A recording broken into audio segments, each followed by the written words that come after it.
नमस्कार, welcome back. Ukraine के बिगड़ते हालातों से चिंतित फ्रांस के प्रेसिडेंट मैक्रोन काफी लंबे समय से यूक्रेन में अपनी ग्राउंड फोर्सेस को भेजने की बात कर रहे हैं, पर इस बात से कोई भी नेटो नेशन सहमत नहीं है। यूएस, यूके, जर्मनी सबका यही कहना है कि वेपन्स और मिलिट्री इक्विपमेंट्स भेजने तक तो ठीक है, पर ट्रुप्स भेजकर नेटो रशिया से डायरेक्टली कंफ्लिक्ट में आ जाएगा और एक ग्लोबल वॉर शुरू हो जाएगा। वहीं उधर फ्रांस के प्रेसिडेंट का ये कहना है कि अगर यूक्रेन हार गया तो पूरे यूरोप की सिक्योरिटी खतरे में पड़ जाएगी, क्योंकि रशिया उतने पर नहीं रुकेगा। और मेरे ख्याल से ये बात काफी हद तक सही है। हालांकि पुतिन ने हमेशा इस बात को डिनाई किया है, पर कहीं न कहीं दिल के किसी कोने में ये ख्वाहिश तभी जरूर है, क्योंकि ऐसा कई बार हुआ है जब पुतिन ने ये बोला है कि अगर उनके बस में होता तो वो यूएसएसआर के कोलैप्स को रिवर्स कर देते। फिलहाल फ्रांस के प्रेसिडेंट भले ही अकेले पड़ गए हैं, पर फिर भी इन्होंने एक बीच का रास्ता खोज लिया है। यूएस के ex deputy under secretary of defence Stephen Bryan के अकॉर्डिंग फ्रांस अपने ट्रुप्स को ऑलरेडी यूक्रेन के डोनबास रीजन में भेज चुका है। और अगर ये सही है तो ये बात इतनी सिंपल भी नहीं है, थोड़ा ध्यान से समझिएगा। दरअसल फ्रांस एक फॉरेन लीजन नाम की रेजिमेंट ऑपरेट करता है, जिसमें मोस्टली रिटायर्ड और रिलीव फॉरेन सोल्जर्स ही होते हैं, जो खुद को इस रेजिमेंट के लिए वॉलंटियर करते हैं। 3 साल की सर्विस के बाद इन लोगों को फ्रांस की सिटीजनशिप मिल जाती है, इसलिए दुनिया भर से सोल्जर्स इसका हिस्सा बनते हैं, इवन रशिया और यूक्रेन के भी।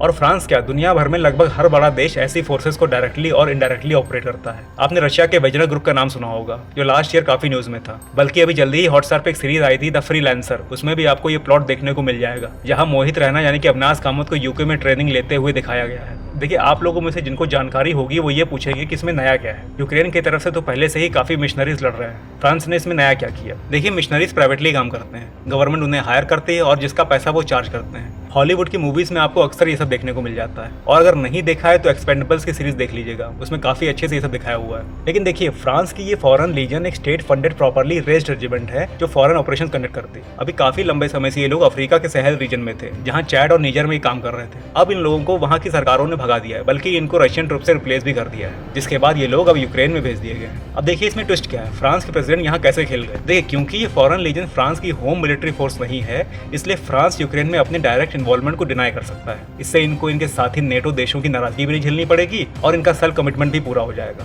और उधर रशिया भी इसको फ्रेंच फोर्सेस का डायरेक्ट इन्वॉल्वमेंट स्टेट नहीं कर पाएगा। वैसे मैक्रोन ये सब सोच सकते हैं, पर रशिया इसको कैसे इंटरप्रेट करेगा ये आने वाला वक्त ही बताएगा। बाकी फ्रांस की ये फॉरेन लीजन रशिया के लिए कितनी मुसीबतें खड़ी करेगी ये भी इक्वली मायने रखता है। फिर भी जैसा कि हमारे फॉरेन मिनिस्टर एस जयशंकर जी ने कहा है कि 2024 में जो हम देख रहे हैं वो बस एक ट्रेलर है और मेन पिक्चर भी बाकी है। आप साउथ चाइना सी में बढ़ती हुई टेंशन को देख लीजिए, मिडिल ईस्ट में इजराइल के रफा पे अटैक के बाद जो उसका अंजाम होगा उसके बारे में सोच लीजिए, बल्कि उसके बारे में तो इस वक्त हम कल्पना भी नहीं कर सकते। तो फिलहाल के लिए इतना ही। आई होप आपको ये एनालिसिस पसंद आया होगा। जुड़े रहिए हमसे ऐसे ही और जियोपॉलिटिकल एनालिसिस के लिए। मिलते हैं फिर किसी और वीडियो में, तब तक के लिए जय हिंद।